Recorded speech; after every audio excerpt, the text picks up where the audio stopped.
मम हिना पिता वसो माता शतक्रतो बभूविवा अगाते सुम्नयी मये सर्वे भवन्तु सुखिनः सर्वे सन्तु निरामया सर्वे भद्राणि पश्यन्तु मा कश्चित् दुःखभाग् भवेत्। ॐ असतो मा सद्गमय तमसो मा ज्योतिर्गमय मृत्योर्मा अमृतं गमयेति ओम्।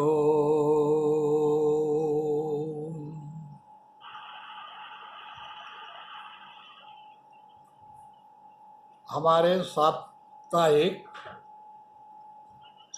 सत्संग का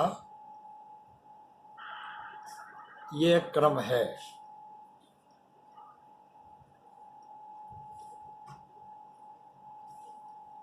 मनुष्य के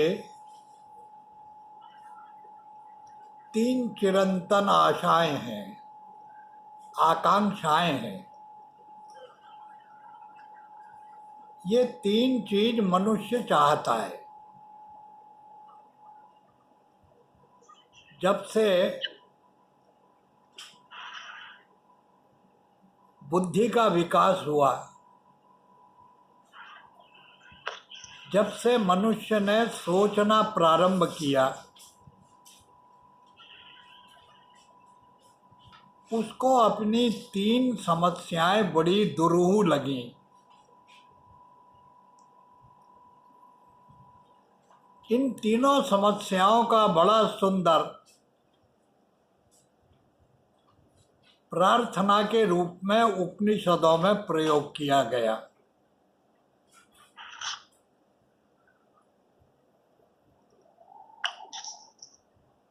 वेद उपनिषद ये स्तुति और प्रार्थना के सोपान हैं। इनकी सहायता से आप स्तुति के उच्चतम स्तर पर आ सकते हो, प्रार्थना की गहराई में जा सकते हो और उपासना से ब्रह्म सन्निधि की प्राप्ति कर सकते हो।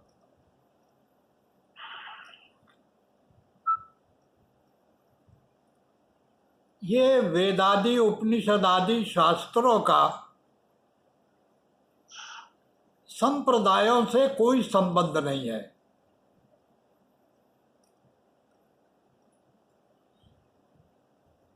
किसी आग्रह से कोई संबंध नहीं है। बौद्धिक स्वतंत्रता की जो उदात्त भावना उपनिषदों में और वेदों में प्राप्त होती है, ऐसी उदात्त भावना, इतना खुलापन राजनीति की कोई भी विधा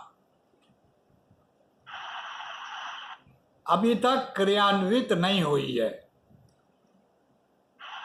हर जगह पूर्वाग्रह पकड़े हुए हैं।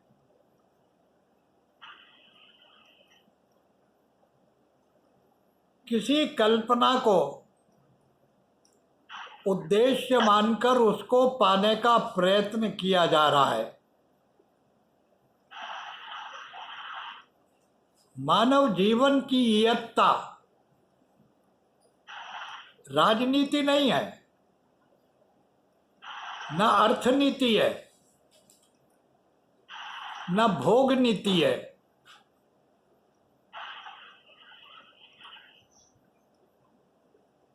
ये जितने भी सदग्रंथ हैं, वेद आदि उपनिषद आदि सदग्रंथ हैं,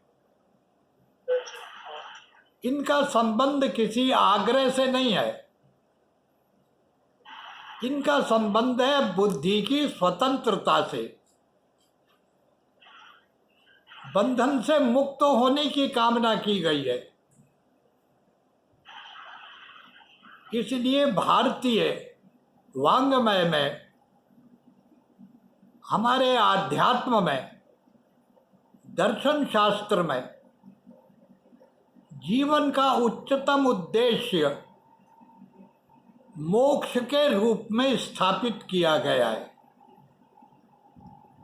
मोक्ष का तात्पर्य ये नहीं है जो मरने के बाद प्राप्त हो। मोक्ष का तात्पर्य है कि तुम जीवित हो और किसी बंधन में बंधे हुए नहीं हो, पूर्ण स्वतंत्र हो। स्वतंत्रता राजनैतिक हो सकती है, आर्थिक हो सकती है, और भी किसी प्रकार के आग्रह से मुक्त कर सकती है। लेकिन स्वतंत्रता का तात्पर्य हर आग्रह से मुक्त होकर अपने को असीम के साथ जोड़ने की जो कल्पना है, सीमा में बंधी हुई चेतना को, सीमा में बंधी हुई हमारी समस्त जिजीविषा को, हमारी चेतना को असीम के साथ जोड़ने का जो कार्य है, इसी को ब्रह्म उपासना कहा जाता है। परमात्मा कोई पर्सन नहीं है, कोई व्यक्ति नहीं है। जैसे आप और हम मिलते हैं ऐसे परमात्मा नहीं मिलेगा। जैसे हमें धन मिला, पत्नी मिली, पति मिला, संतान मिली, आजीविका मिली, धन संपत्ति मिली, ऐसे परमात्मा मिलता नहीं है। परमात्मा में मिलना पड़ता है। परमात्मा हम में नहीं मिलता है, हमें परमात्मा में मिलना पड़ता है। और परमात्मा में उसकी व्याख्या करने की जरूरत ही नहीं है। वो भी आत्मा है, हम भी आत्मा है। बस फर्क इतना सा है, हम सीमा में बंधे हैं, वो असीम है। हम क्षुद्र हैं, वो विराट है। हम सीमाबद्ध हैं, अंत वाले हैं, वो अनंत है। हम आकार से बंधे हैं, वो आकार से मुक्त है, पूर्ण मुक्त है। हमने भी जो आकार बना रखे हैं, हमने भी जो आकांक्षाएं और कामनाएं बना रखी हैं, अपने को महदूद किया हुआ है, अपने को सीमित किया हुआ है। उन सीमाओं से मुक्त करना, इसी को मुक्ति कहते हैं। यही स्वतंत्रता का अर्थ है। राजनीतिक स्वतंत्रता तो बहुत ही छोटी सी चीज है। इसका संबंध तो भौतिक जीवन से है। लेकिन हमारी चेतना जिस सीमा में कैद है, उस सीमा से मुक्त होने का जो संघर्ष है, उसको मोक्ष कहते हैं। ये मोक्ष भारतीय जीवन का चरम उत्कर्ष है।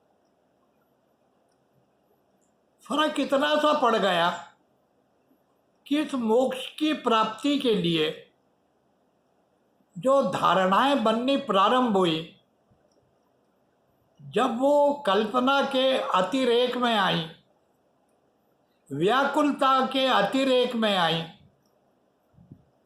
तो उसके अंदर हमारे मन माने प्रयोग उठते चले गए। किन्हीं लोगों ने सोचा कि मरने के बाद ही मोक्ष होता है।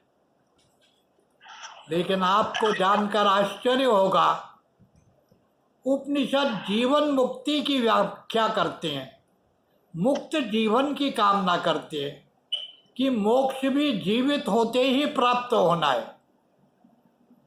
जीवन में अगर मोक्ष प्राप्त हो गया तो मृत्यु के बाद भी मोक्ष होगा, और जीवन अगर बंधन में बंधा रहा तो मरने के बाद भी बंधन ही बंधा रहेगा। इसलिए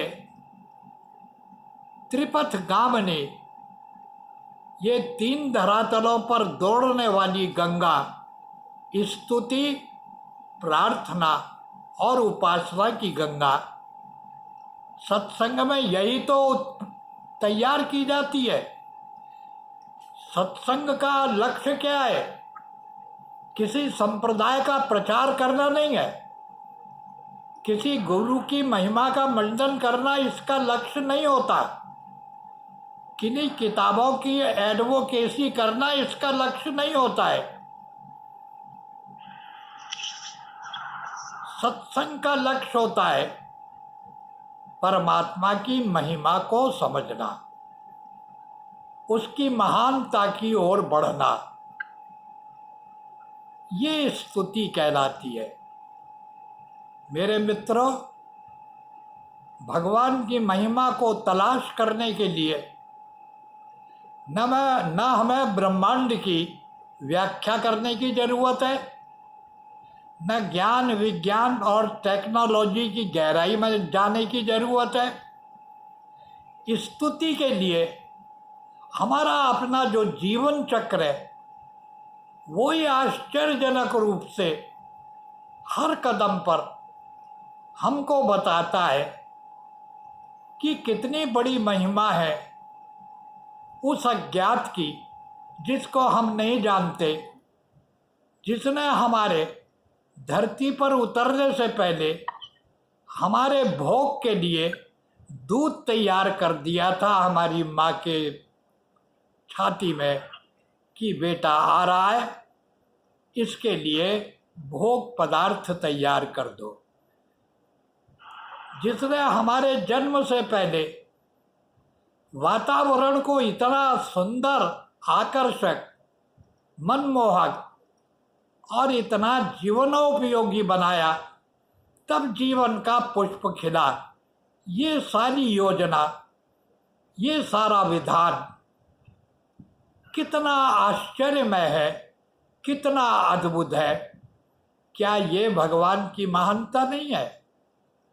तो स्तुति करने का अर्थ है मालिक के विधान को तलाश करना, उसके विधान में हम कैसे बंधे हुए हैं इसको महसूस करना। लेकिन इसका व्यावहारिक पक्ष एक और है। हमारे जीवन में कितने उतार चढ़ाव आते हैं, कैसी कैसी विषम परिस्थितियां आती हैं, आदि दैविक कष्ट होते हैं, आध्यात्मिक होते हैं, आदि भौतिक होते हैं। उन सारे संकटों से कैसे अनायास हम दूर होते हुए सुरक्षित अपने जीवन को विकसित करते चले जाते हैं। अगर हम अपने जीवन का अध्ययन करें, अपने आप को ही अध्ययन करें, देखें, तो हमें सजदा करने के लिए, हमें उसके आगे दंडवत देने के लिए किसी मूर्ति की ज़रूरत नहीं पड़ेगी। हमारा सिर श्रद्धा से झुक जाएगा। हे परमात्मा, तेरी कैसी अद्भुत कृपा है। मुझे एक छोटी सी बात याद आई। अभी डॉक्टर अशोक को तो मालूम है, पिछले दिनों मेरे को यूरिनरी इन्फेक्शन हो गया। मुझे मालूम है पेशाब करने में कितनी परेशानी पैदा हुई, संकट पैदा हो गया। सच बताओ, पानी पीना जितना आनंददायक है, कितना रस युक्त है जब आप प्यास में पानी पीते हो। और अगर आपको लघु शंका आ रही हो और जब आप पेशाब करते हो, जब आप त्याग करते हो, कितना बड़ा आनंद है आपके अंदर।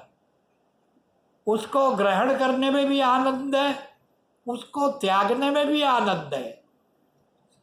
ऐसा कौन सा अंग है हमारे शरीर का, हमारे जीवन का कौन सा लम्हा ऐसा है कौन सी क्रिया ऐसी है जिसमें असीम और अनंत आनंद न भरा हुआ हो?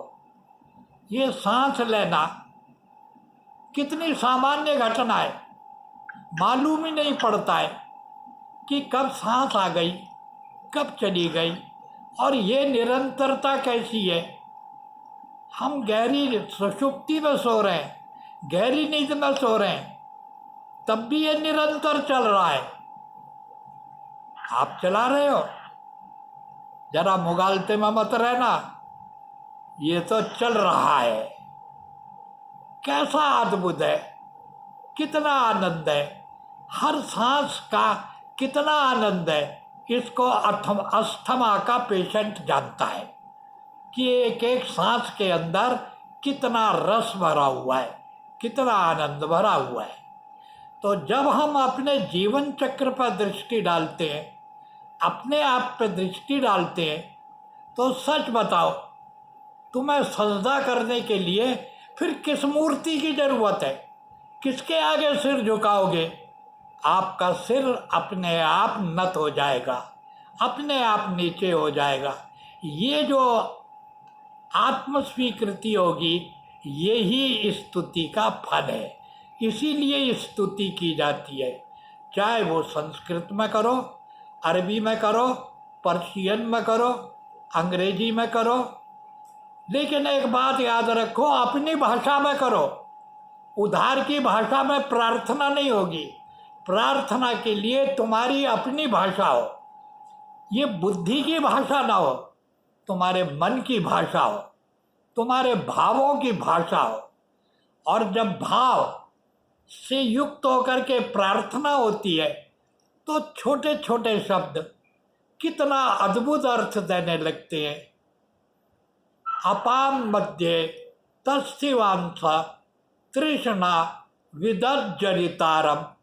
एक वेद मंत्र आता है, हे परमात्मा, मैं क्या अद्भुत बात करूं, कैसी गति है मेरी, तू सर्वव्यापक है, सर्वत्र है, मेरे अंदर व्यापक है, मेरे चारों तरफ व्यापक है, बाहर भी व्यापक है, लेकिन मैं तेरे आनंद को प्राप्त नहीं कर पा रहा हूं।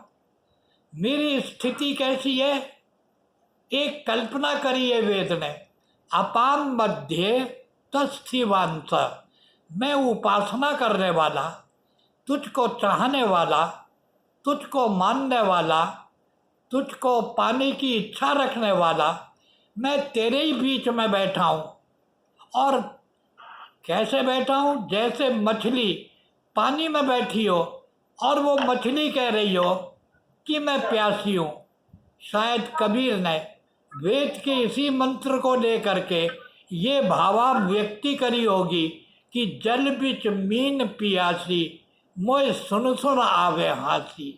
अरे मुझे बड़ी हंसी आ रही है कि जल के अंदर बैठी हुई मछली भी प्यासी है। तो मैं निवेदन कर रहा था कि पहली गंगा जो हमें उपनिषद देते हैं वो स्तुति की गंगा है। हम परमात्मा की स्तुति करना जाने, इसलिए जीवन का हर पल उसकी स्तुति के साथ जोड़ दें। हमारी संस्कृति में भोजन करते समय कैसी अद्भुत बात कही जाती है, अन्नपते अन्नस्य नो देहि भेषजोगम। हे अन्न के पति परमात्मा, आप मुझे अन्न के रूप में प्राप्त हुए हो और आपको मैं ग्रहण कर रहा हूँ। आपकी सारी शक्ति और ऊर्जा, आपका सामर्थ्य अन्न के रूप में है, जो मेरे अंदर आत्मसात हो रहा है, वो मेरे जीवन के साथ एक रस हो जाए। भोजन करते समय ऐसा भाव उत्पन्न हो कि ब्रह्मार्पणम ब्रह्म हवि ब्रह्माग्नौ ब्रह्मणाहुतम ब्रह्मेन तेन गंतव्यम ब्रह्म कर्म समाधिना। यही तो भगवत गीता कहती है। हे परमात्मा, जठराग्नि में भूख बनकर आप बैठे हो, तो अन्न में अन्न बनकर आप बैठे हो। मैं अन्न को, एक अन्न ब्रह्म को इस भूख ब्रह्म के साथ मिला रहा हूँ। ये ब्रह्म का ब्रह्म के साथ मिलन हो रहा है। ऐसी अनुभूति भोजन में होगी तो एक एक गाछ परमात्मा के स्वाद से संपन्न होगा। परमात्मा का स्वाद आएगा तो अन्न का जो स्वाद है, अन्न की जो आकर्षण है, वो वासना में परिवर्तित नहीं होगा, केवल हमारी पौष्टिकता को, अपनी उपयोगिता को हमारे सामने लाएगा। भोजन उस समय पुष्टि का कारक होगा, केवल वो स्वाद का विषय नहीं होगा। तो मैं निवेदन कर रहा था, उपनिषदों ने 3 आशाएं बांधी हैं, 3 आकांक्षाएं करी हैं, 3 प्रार्थनाएं की हैं। पहली प्रार्थना की है कि हे परमात्मा असतो माँ सद्गमय, मेरे जीवन के अंदर कोई अभाव नहीं होना चाहिए। बहुत से लोग कहते हैं कि भारतीय दर्शन तो एस्केपिज्म की बात करता है, भागने की बात करता है। नहीं, भागने की बात नहीं है। मैं तो उपनिषदों को और वेदों को पढ़कर इस निष्कर्ष पर पहुंचा हूं कि संसार का आनंद लेने के लिए ये बहुत आवश्यक है कि मनुष्य को आध्यात्मिक होना चाहिए। अगर आध्यात्मिक होगा तो भोजन का आनंद लेगा, अगर भोगी होगा तो स्वाद का आनंद लेगा, भोजन का आनंद नहीं मिलेगा, अन्न का आनंद नहीं मिलेगा। और जब स्वाद का आनंद लेगा तो वासना से बंध जाएगा, वासना से बंधेगा तो बंधन में बंधेगा, और बंधन में बंधा हुआ कैदी होगा, कैद में बंद होगा, गुलाम होगा। और वेद प्रार्थना करते हैं अदीना श्याम शरदा शतम, हम किसी के दीन ना हो, किसी के गुलाम ना हो, हम स्वतंत्र हो, न स्वाद के गुलाम हो, न इंद्रियों के गुलाम हो, न हम मन की वासनाओं के गुलाम हो, न हम बौद्धिक आग्रह के गुलाम हो। हमारा दिल और दिमाग बिल्कुल खुला हुआ रहे, हम सत्य को ग्रहण करने और असत्य के छोड़ने के लिए सर्वदा तत्पर रहें, ऐसी प्रार्थना करते हैं। ये स्तुति की महिमा है। स्तुति का अर्थ ये नहीं है कि खाली परमात्मा के को इस प्रकार से प्रशंसा करना जैसे राजा लोगों की भाट लोग प्रशंसा करते थे, जैसे नवाबों की उनके मुसाहिद लोग खुशामद करते थे। ये खुशामद करना स्तुति करना नहीं है। परमात्मा की महिमा को, उसके विधान को, उसके बंधन को, उसके नियम को, उसके व्रतों को तलाश करना, ये स्तुति कहलाती है। इसे स्तुति कहते हैं। माथा टेक देना स्तुति नहीं होती है, केवल उसका नाम लेना स्तुति नहीं होती है। उस पर बलिहारी जाना, उसको महसूस करना, ये स्तुति कहलाती है। तो प्रार्थना का की पहली गंगा स्तुति है। हम स्तुति करें, और स्तुति के लिए सबसे बढ़िया किताब अगर कोई है तो हमारी जिंदगी की अपनी किताब है। हम अपने आप को करें, इसलिए उपनिषद कहते हैं स्वाध्यायन माँ प्रमदा। अरे अपना अध्ययन करो, अपने पर विचार करो, अपनी हर स्थिति को सोचो, परिस्थिति को सोचो, और उस स्थिति परिस्थिति में किस प्रकार से आप बाहर निकलते हो, पोषित होते हो, विकसित होते हो, आगे बढ़ते हो। देखो परमात्मा की महिमा, उस मालिक का हुक्म, उस गुरु का हुक्म, उस परमात्मा का हुक्म आपको दिखाई देगा। जिनको उसका विधान दिखाई देने लगता है उनको स्तुति सिद्ध होने लगती है। ये स्तुति पहला अंग है। और जो स्तुति करने लगते हैं उनको कोई कमी नहीं होती। कमी जब ही पड़ती है जब स्तुति में कमी हो जाती है। दूसरी कमी हमें एक है जिसका हम प्रयत्न करते हैं, तमसो माँ ज्योतिर्गमय। हे परमात्मा, मेरे अंदर जो अंधकार है, मेरे अंदर जो अज्ञान है, जो मैं जिसको नहीं जानता हूँ, जो भी कुछ मुझसे अज्ञात है, वो सब मुझे ज्ञात में आना चाहिए। मैं हर चीज़ को जानूं, हर चीज़ को समझूं। मुझे अंधकार से प्रकाश में ले चलो, मुझे अभाव से भाव की ओर लेके चलो, मुझे मृत्यु से अमृत तत्व की ओर लेके चलो। ये 3 चिरंतन आशाएं उपनिषद में आई हैं। इन तीनों के लिए प्रयत्न करने के लिए स्तुति, प्रार्थना और उपासना, ये 3 अंग माने गए। इसलिए हमें परमात्मा की स्तुति कब करनी चाहिए? सबसे पहली बात है कि हम उसकी प्रार्थना कब करें, हम उसकी उपासना कब करें। मैं आपसे पूछता हूँ कि आपको भोजन कब करना चाहिए? क्या आपको घड़ी देख कर रोटी खानी चाहिए कि 1:30 बज गया खा लो, या 11 बज गए खा लो, या 4 बज गए तो खा लो? भैया, आपके भोजन करने का बेस्ट समय कौन सा है जानते हैं? जब आपको भूख लगे। अगर आपको भूख नहीं लगती है तो आपको भोजन नहीं करना चाहिए, जल पी लो, मत करो भोजन। भोजन जब ही करो जब भूख लगे, प्रार्थना जब ही होगी जब भूख लगेगी, स्तुति जब ही होगी जब भूख लगेगी, उपासना जब ही होगी जब भूख लगेगी। सच बताओ, हम कौन सा प्रयत्न करते हैं कि हमको भूख लगे? हम में प्रार्थना की भूख पैदा हो, स्तुति की भूख पैदा हो, हम में उपासना की भूख पैदा हो, उसके लिए हम क्या करें? हमें पेट में भूख नहीं लगती है, हम डॉक्टर साहब के पास पहुंच जाते हैं कि महाराज भूख मर रही है, अग्नि मंद हो रही है, वैद्य जी अग्नि मान दिखिए, हमें दवा दो, अग्नि बढ़ाओ, हमारी भूख लगनी चाहिए। और वैद्य हमें औषधि देते हैं, पथ्य बताते हैं, डॉक्टर दवाई देते हैं, तरीका बताते हैं कि भाई ये खाओ, ये मत खाओ। इस प्रकार का आपका लाइफ स्टाइल होना चाहिए। आपको भूख लगनी चाहिए, भूख उठनी चाहिए। अगर आप में प्रार्थना की भूख पैदा नहीं होती है तो इसका अर्थ है कि आप आध्यात्मिक दृष्टि से बीमार हैं, रुग्ण हैं, कोई बीमारी है।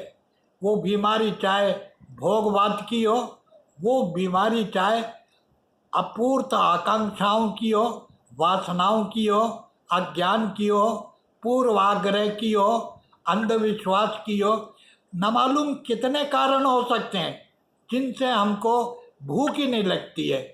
और जब भूख लगे उस समय प्रार्थना करनी चाहिए, जब भूख लगे तब स्तुति करनी चाहिए, जब भूख लगे तब उपासना करनी चाहिए। हमें उसकी भूख पैदा करने के लिए प्रथम भक्ति संतन कर संगा, भक्ति को पैदा करने का, इस भूख को पैदा करने का तरीका है कि हम भोगवादियों के साथ कम, आध्यात्मवादियों के साथ ज़्यादा रहें। जैसी संगति करेंगे वैसा ही हमारे दिमाग में असर पड़ेगा। अगर हम सांसारिक लोगों के साथ अत्यधिक मेल जोल करेंगे, उनके साथ हमारी इंटीमेसी होगी, उनके साथ हमारी आंतरिकता होगी, तो निश्चित इन्फेक्शन होगा, उनका रोग हम में आ जाएगा, हम भी भोगवादी हो जाएंगे। इसलिए हमें सबसे पहले सत्पुरुषों का, अच्छे भले लोगों का सत्संग करना चाहिए। अच्छे भले लोग नहीं मिलते हैं तो अच्छे भले ग्रंथ तो मिलते हैं, उन ग्रंथों के साथ हमें संपर्क करना चाहिए, स्वाध्याय नित्य करना चाहिए, सद्ग्रंथों का अध्ययन करना चाहिए। आप यत् चिंतयति तद् भवति, जैसे विचार आप पैदा करेंगे, जैसी इच्छाएं आप पैदा करेंगे, वैसा ही आपका व्यक्तित्व परिवर्तित होता चला जाएगा। तो मैं निवेदन कर रहा था कि हम सारे धुंध फंद को छोड़कर कुछ ऐसा प्रयत्न करें, कुछ ऐसे विचार पैदा करें, ऐसा वातावरण पैदा करें कि हमारे अंदर प्रार्थना की भूख पैदा हो, भगवान की स्तुति करने की भूख पैदा हो। अपने आप हमारे मन से प्रार्थना के मंत्र बनने प्रारंभ हो, हमारी बुद्धि अपने आप नए नए मंत्रों का सृजन करे, नए विचारों का सृजन करे। इसके लिए हमको आध्यात्मिक स्वास्थ्य प्राप्त करने के लिए उन रोगों से मुक्त करना चाहिए अपने आप को, जिसको हम लोभ, क्रोध, मोह, द्वेष, ईर्ष्या, मत्सर, वैमनस्य और कंपिटिटिव टेंडेंसी जो अपने अंदर पैदा करते हैं, इनको ठीक करना चाहिए। इन्हीं को दुरुस्त करने का नाम संयम करना है। इन्हीं को ठीक करने का नाम यम नियम पालन करना है। इन्हीं को कंट्रोल करने का काम अपने को कंट्रोल करना है। ये तरीका है आध्यात्मिक भूख पैदा करने का। आजकल तो बहुत सुंदर है, आप चाहे टीवी पर देखो, कहीं पर भी देखो, सत्संग की बाढ़ उड़ रही है, वक्ताओं की कोई कमी नहीं है। लेकिन अधिकांश वक्ता कैसे हैं? ये केवल, जरा क्षमा करना, वो मैं कहना नहीं चाहता पर निकल रहा है मेरे मुंह से, जब केवल कोई भी चीज़ जब प्रोफेशनल हो जाती है, जब कथावाचक उसका धंधा बन जाता है, कथावाचकी जब आजीवन का साधन बन जाता है, आजीविका का स्रोत बन जाता है,